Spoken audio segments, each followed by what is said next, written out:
nyo, kaya nyo ubusin ng isang buong manok dito dahil sobrang sarap niya. Grabe guys, sobrang tender, sobrang juicy nitong chicken na to.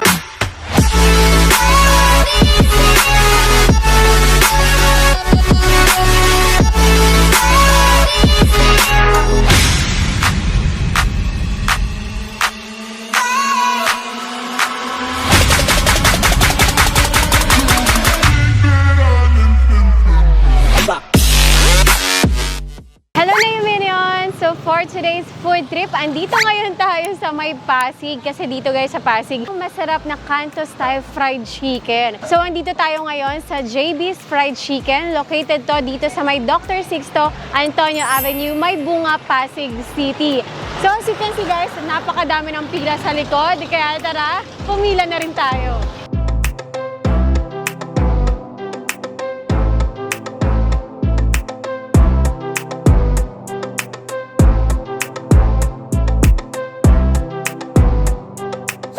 Simula po yung negosyo namin nung magsara yung mga cruise line. Isa po akong manager sa cruise line. Seaman po, nagsara po yung mga buong cruise line. So matatagalan po yun, kailangan makaisip ng paraan. So fried chicken po, noong kasing pandemic, ang manok ang pinakamura. 100 pesos lang per kilo. So sa pandemic, kaya mo siyang ibenta ng mas mura.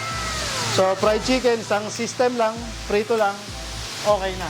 Mas maigi nga yung pagpaguran mo yung sarili mong business, yung matatawag mong iyo, kaysa magtrabaho ka sa ibang kumpanya na kahit kailan di magiging iyo. Yan ang motto ko sa buhay. Dito sa kabila, dahil nga para masuportahan yung kang tindahan, ako ang nagluluto. Kasi pagka doon namin lahat inasa, papangit yung quality. Hindi maganda ilalabas ng manok pag mamadaliin mo siya. Baka mamaya makapaglabas kami ng bloody dahil gusto namin lang kumita. So, dito ako sa kabila. Ilan years na po kayo nagbibenta? 3 years na po, simula po nung start ng pandemic. Kaya po 4 to 8 dahil noon may mga curfew. May oras lang ang bukas na labas ng tao. So, start kami talaga pandemic.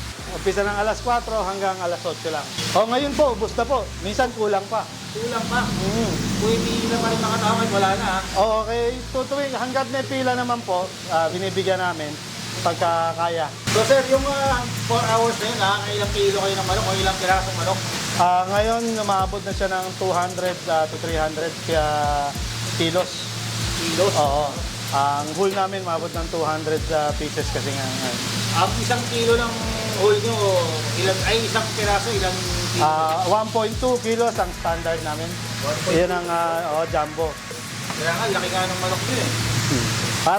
Kasi nung nag-upisa kami ng pandemic, para sa isang buong pamilya, isang bili na lang sila, mas mura, pwede pa silang magsalo-salo. Inimbitahan ko po kayo to tikman ang aming fried chicken dito sa Juicy and Best Fried Chicken, located at 483 Dr. Sixto Antonio Avenue, may Bunga, Pasig. Malapit lang po ito sa Sea-Oil, katabing-katabi. Ang oras po namin is 4 to 8:30, Monday to Saturday lang po. Sarado po kami ng Sunday. So ayan guys, andito na yung chicken. Ayan, actually nakakain na ako kanina. Na-try ko na siya. Siyempre, nagsimuna ako sa Facebook. Pero ngayon, tara imukbang na natin to. Alam nyo ba, gusto ko talaga ng kanin kasabay to kasi sobrang lasa niya. Kaya ayan, papakita ko sa inyo kung paano ko namnamin tong chicken nila. Order ako ng 1 whole chicken, yung fried chicken na isang buo. Meron din naman sila dito, kung ayaw ng 1 whole, kung isa ka lang na makakain, meron din naman sila dito mga part lang ng chicken, which is yung leg and thigh part, breast part, chicken wings. Meron din sila ditong lumpiang toge. Ayan, sa mga mahilig sa lumpia, meron din sila dito. Pero ngayon, kainin muna natin tong chicken. Ito na lang. Leg and thigh part.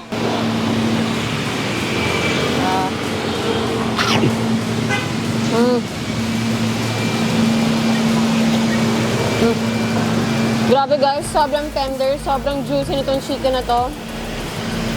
At ang lasa, pati nung nasa loob, hindi lang malasa yung breading niya, malasa pati yung meat.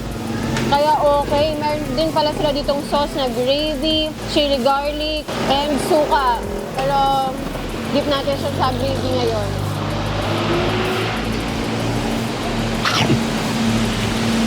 Mm. Mm. Bagay din siya sa gravy nila. Kasi yung gravy nila, hindi naman siya yung maalat na gravy. Malasa siya. Nasa buttery side siya na lasa. And ma-pepper. So, okay din yung gravy nila. Pero ito, chili garlic. Oh. Yung chili garlic. Para sa mga mahilig sa maanghang. Mmm.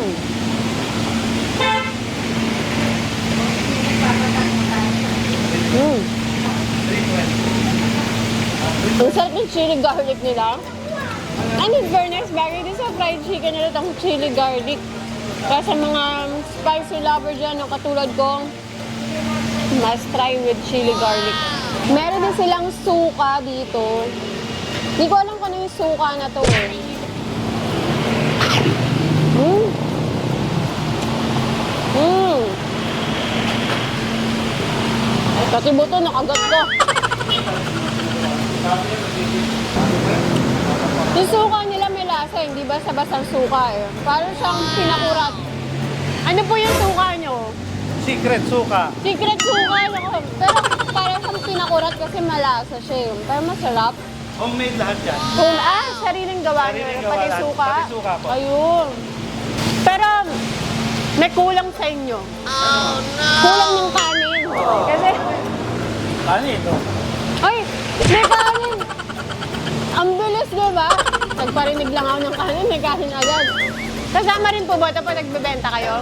Meron din. Magkano po?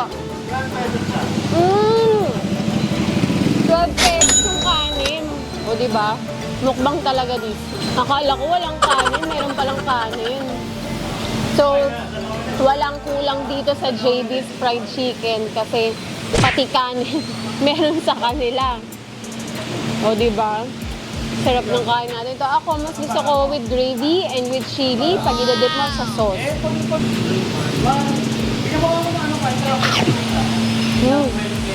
Sarap.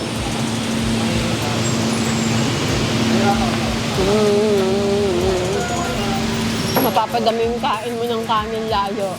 Malasa kasi yung chicken nila. So, masarap siyang ikanin kasi napakalasa.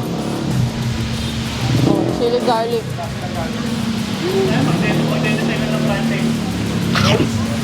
May percentage pa sila? Laban. I-ads mo na sa Facebook. Sarap. Lambot.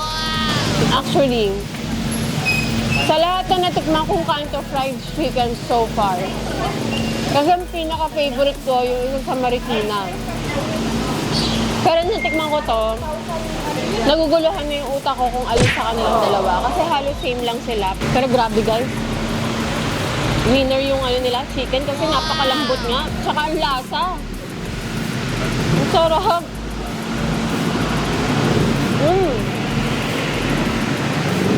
Sabi guys, feeling ko kaya nyo ubusin ng isang buong manok dito dahil sobrang sarap niya. Meron din pala sila dito guys na chicken skin. Ayan. Chicken skin. So, try din natin syempre.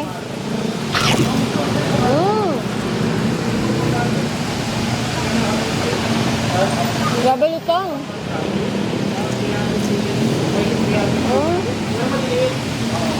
Pero hanggang dito na lang yung vlog natin for today's video. And again guys, sa mga gustong matry itong chicken ng JB's Fried Chicken, at kung malapit dito kayo sa area, dito lang siya sa may Pasig. Again, located siya dito sa may Dr. Sixto Antonio Avenue, May Bunga, Pasig City. Ayan, katabi lang to ng Sea Oil na gas station. Ayun.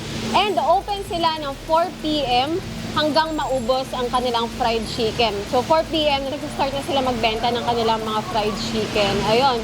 So there you go guys. Thanks guys again for watching. At kung hindi ka pa nakakapag-subscribe, please subscribe to my channel at para updated ko sa mga videos na i-upload ko, tap the bell icon. So we'll see you guys again. Bye!